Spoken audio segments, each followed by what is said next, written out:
Donc il faut savoir que être un bon parent, en vérité, ça se résume à une chose, c'est être un bon modèle. C'est la conduite des parents qui s'imprime chez l'enfant. Il n'y a pas à chercher. D'ailleurs, vous regarderez, la plupart du temps, quand vous regardez un enfant, vous pouvez voir que c'est, entre guillemets, on l'a déjà dit dans des cours précédents, que c'est tout simplement le miroir des parents. Donc, comme ça, comme les parents se conduisent, alors comme ça, l'enfant, il va se conduire.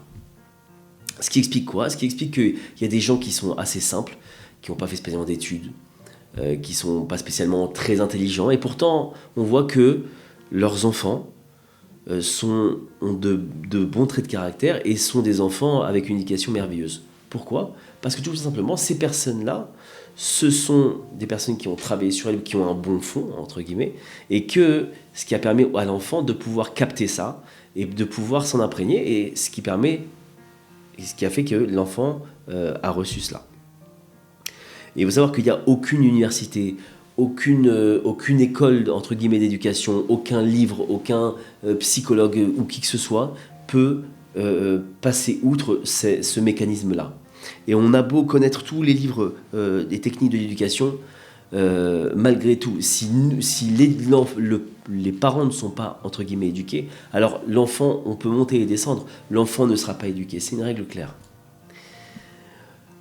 Il est rapporté dans le schéma Israël, c'est une prière qu'on dit 3 fois par jour, que tu les inculqueras à tes enfants et tu leur en parleras.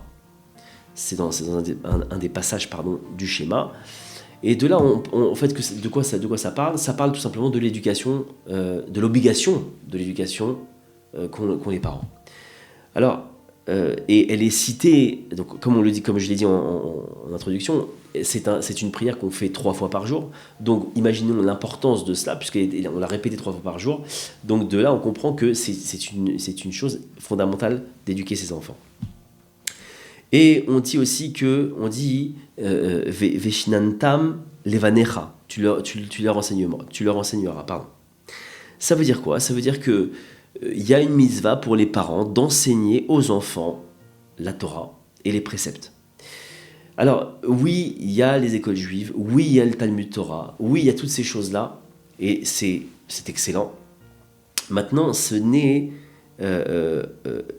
aux parents d'enseigner la vie authentique juive à l'enfant. Ça, c'est pas le rôle d'une école juive ou c'est pas le rôle d'un Talmud Torah, c'est le rôle d'un parent d'éduquer, d'apprendre aux enfants ce que c'est une vie juive authentique. C'est quoi une vie juive authentique? Ça passe par différents points. Par exemple, aimer Hachem. Pardon. Aimer Hachem, le servir de tout son cœur, ne pas suivre les désirs de ses yeux et les désirs de son cœur, etc. Leur apprendre un petit peu comment servir Hachem et respecter la Gdusha, respecter la sainteté qu'on doit avoir sur nous. Et il faut savoir que le schéma, c'est un passage de la Torah. Et la Torah a été écrite par Hachem. Alors il faut savoir que c'est la volonté d'Hachem, puisque ça a été écrit par lui. Et on peut dire un petit peu que c'est comme si un roi avait écrit une lettre pour ses sujets. Et c'est une lettre qui nous a été transmise pour qu'on puisse comprendre un petit peu ce que Hachem attend de nous. Maintenant, il y a aujourd'hui beaucoup de parents qui pensent, entre guillemets, se débarrasser du joug de l'éducation de leurs enfants en les envoyant justement dans ces écoles juives ou dans ces Talmud Torah, etc. Et ils pensent qu'ils peuvent louer les services du professeur ou de l'enseignant ou du moré grâce à leur argent. Mais il faut savoir tout simplement que les professeurs ne sont pas là pour remplacer les parents. Une chose qui est claire, les enseignants font un travail fondamental et ils jouent un rôle essentiel dans l'éducation des enfants, ça c'est sûr. Et il faut qu'ils fassent justement le maximum pour leur transmettre des outils utiles dans la vie. Par exemple, la sagesse de la Torah ou ce qu'on dit des sages, etc. Donc ça, c'est des choses fondamentales que à l'école ou au Talmud Torah, etc., on va leur transmettre. Mais en aucun cas, ils sont là pour remplacer les parents.